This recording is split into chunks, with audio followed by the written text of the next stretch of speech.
कोई वो नमाज पढ़ते ही नहीं जिसमें मुस्तफा न हो, और रब ने कोई नमाज ऐसी दी ही नहीं जिसमें उसका महबूब ना हो।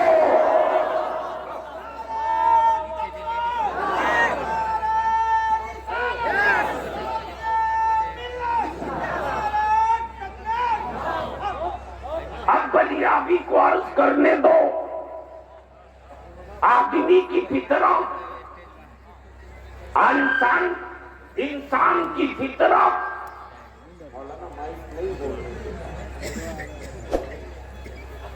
भैया इसको कम कर दो, वो कम समझता ही नहीं। तनका कर दो, तनका।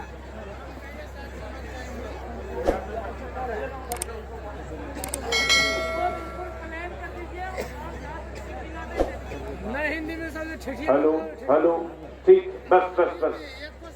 मैं क्या कह रहा था, कुछ याद दिला दो। भाई मोबाइल घूम के बोल लो, सुनोगे तो मूड में आओ। ऐसे नहीं, आगे से लेकर पीछे तक बोलो, निकाह नहीं टूटेगा। जोर से स्टेज पर विजुअल बनाने वाला चेहरे पर दाढ़ी भी नहीं रखता, स्टेज पर बैठने का बहुत सवाल।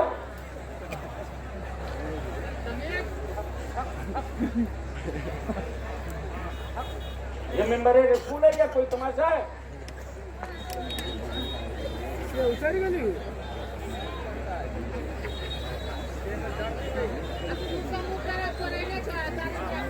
बोल लीजिए झूम कर। मैं क्या कह रहा था? वो नमाज रब ने दी ही नहीं जिसमें रब का महबूब ना हो। हाय हाय हाय। अब बलियाबी रुक के चुनौती और चैलेंज दोनों करता। चुनौती इसकी कि हम पर फतवा लगाने वालों, ओ मैया दूध पिलाई है तो लगा फतवा, लगा। लेकिन पहले ये बताना पड़ेगा कि नमाज किसके लिए है। अरे आप ही बोल दो, नमाज किसके लिए है? किसके लिए? एक आदमी को पता है, सिर्फ अल्लाह की। अरे नियत तो यही करते ना, नियत की मैंने 2 रिकात फजर की फर्ज वास्ते। तो नमाज किसके लिए? तो बोलने में क्यों डर लग रहा है? नमाज किसके लिए? जोर से, नमाज किसके लिए? सुन लीजिए, आप हजरात थोड़ी सी बेदार होंगे तो आज मैं अकीदा उड़ेल लूं। नमाज किसके लिए? और अल्लाह की शान ये कि वहदहुल्ला शरीक, न उसकी जात में कोई शरीक, न उसकी सिफात में कोई शरीक, न उसकी इबादत में कोई शरीक, न उसकी रियाजत में कोई शरीक, न उसकी बंदगी में कोई शरीक, न रुकू में कोई शरीक, न सना में कोई शरीक, न तहियात में कोई शरीक। गोया नमाज सिर्फ रब के लिए। किसके लिए? रब के लिए। नमाज रब के लिए, रब के लिए। और उसी रब ने कुरान में क्या कहा? या अय्युहल्लज़ीना आमनू अक़ीमुस्सलाह, ए ईमान वालों नमाज कायम करो। इतने ही कहा, कैसे करो, कहां करो, करो तो मुंह किधर हो, करो तो क्या क्या करो, ये नहीं बताया। बल्कि रब ने फरमाया, महबूब नमाज मेरी होगी, अदा तेरी होगी। हबीब नमाज मेरी होगी, अदा तेरी होगी। महबूब तुम जिधर घूम जाओगे वही किबला हो जाएगा। हबीब तुम जिधर घूम जाओगे वही किबला हो जाएगा। महबूब तुम जहां हाथ बांध दोगे वही नमाज का तरीका हो जाएगा। हबीब तुम जो पढ़ दोगे वही नमाज की तकमील का रास्ता हो जाएगा।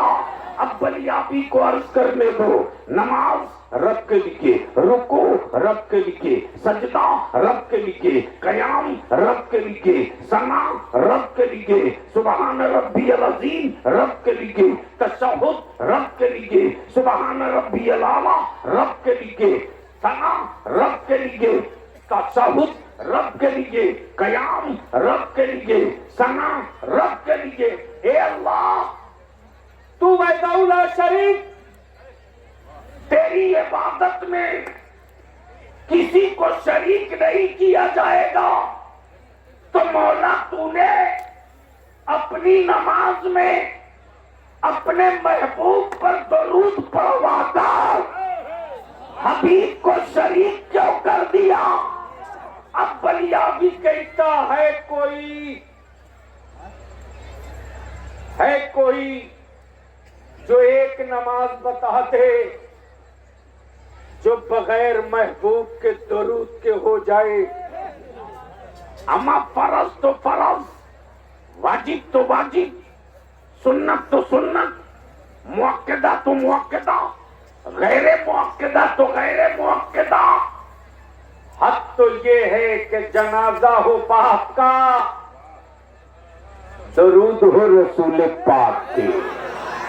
तो मुल्ला बगैर नबी के दरूद के जब बाप का काम न चल सका तो बगैर मुस्तफा के दरूद के आपका काम कैसे चलेगा? आपका काम कैसे चलेगा? इसलिए अब आओ, कल्ब में एक तड़प उठी, सुबह से वजू किया, वो जो याद आ गए,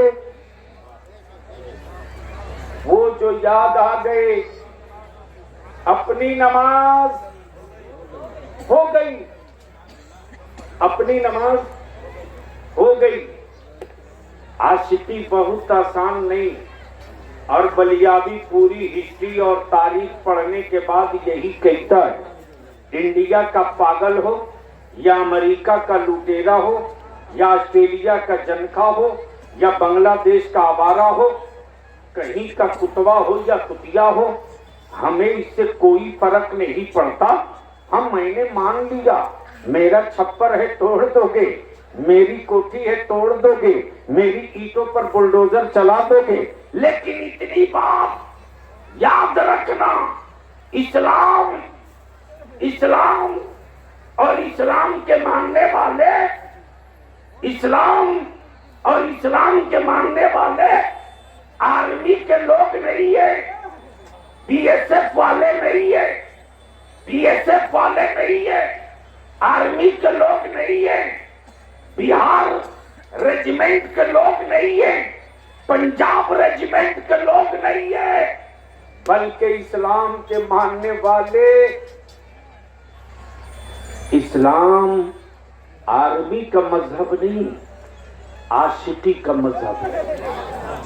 आशिकी का तब बलियाबी कहता, बद्र में शहीद हुए, नबी से मुआवजा नहीं मांगा, ओहद में गर्दनें कटी, मुआवजा नहीं मांगा, करबला में खानदान लूटा, मुआवजा नहीं मांगा, और दुनिया में कहीं भी इस्लाम पर जाने लुटती है तो न मुफ्ती से मुआवजा मांगे, न हुकूमत से मुआवजा मांगे, न कंट्री से मुआवजा मांगे, न उसके बदले नौकरी मांगे, इसलिए कि आशिकों को यकीन और एतमाद है कि मेरे लहू की लाली मिट्टी पर गिरी है, लेकिन निशान तो जन्नतुल फिरदौस में बना है, निशान तो जन्नतुल फिरदौस में बना है।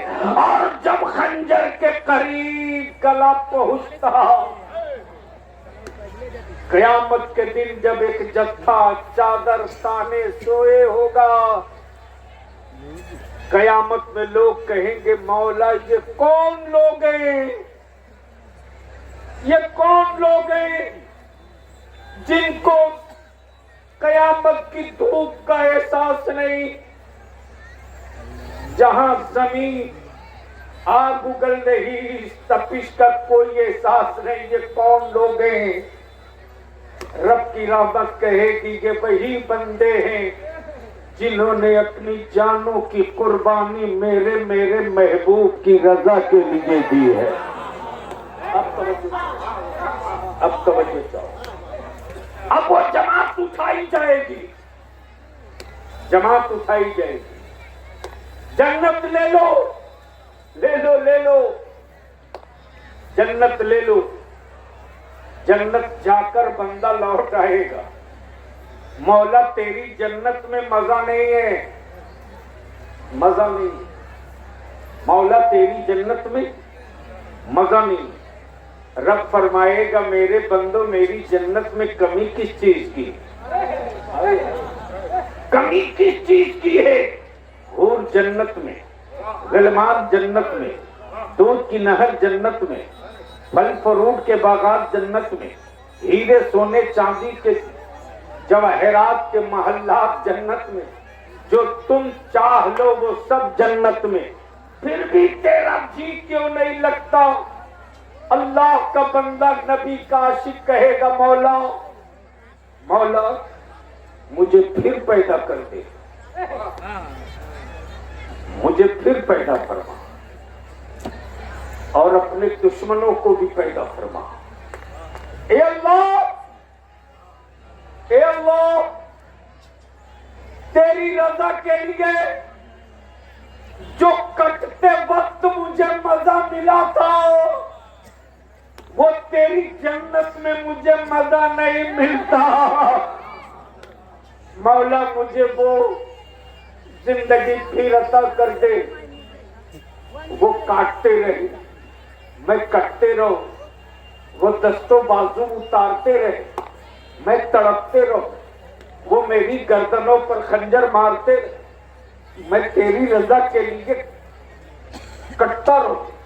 अब जरा जहन को थोड़ा सा करीब कर लो, ये आसान नहीं है। मुसलमान कहलाना आसान, मुसलमान होकर मरना आसान नहीं है। मुसलमान होकर मरने के लिए अपनी जिंदगी का सफर ऐसे ही करना होगा जैसे नंगी तलवार पर दौड़ते रहो, पैर भी बचा रहे, सफर भी मुकम्मल रहे। ये बहुत आसान काम नहीं। अब जरा सा थोड़ा करीब हो लो, आशिकों की अलामत देखनी हो तो भारत में मोइनुद्दीन को देख लो, साबिर अलाउद्दीन को देख लो, हजरत महबूब इलाही को देख लो, हजरत मखदूम बिहार को देख लो, सैयदी सरकार शाह बरकतुल्ला माहिर रवि को देख लो, और इन्हीं आशिकों में इश्क का सूरज देखना हो तो बरेली के इमाम अहमद रजा को देख लो, बरेली के इमाम अहमद रजा को देख लो। और इश्क के सूरज की तफसीर और तशरीह देखनी हो, इश्क के सूरज की तफसीर और तशरीह देखनी हो तो फख्रे अजहर हुजूर ताजुल शरीया को देख लो। और जब इश्क के उस मंजिल पर हुजूर ताजुल शरीया ने कदम रखा तब पुकार उठे, जहां बहाली अता कर दो, भरी जन्नत, सिर्फ जन्नत नहीं भरी जन्नत हिबा कर दो, भरी जन्नत हिबा कर दो। नबी मुख्तारे कुल हैं, जिसे जो चाहे अता कर दे। अब जरा सा जग गए हो तो आओ चलो एक आशिक का सफर दिखाता हूं। आशिक का नाम है सैयदना इमाम मालिक। क्या? इमाम मालिक।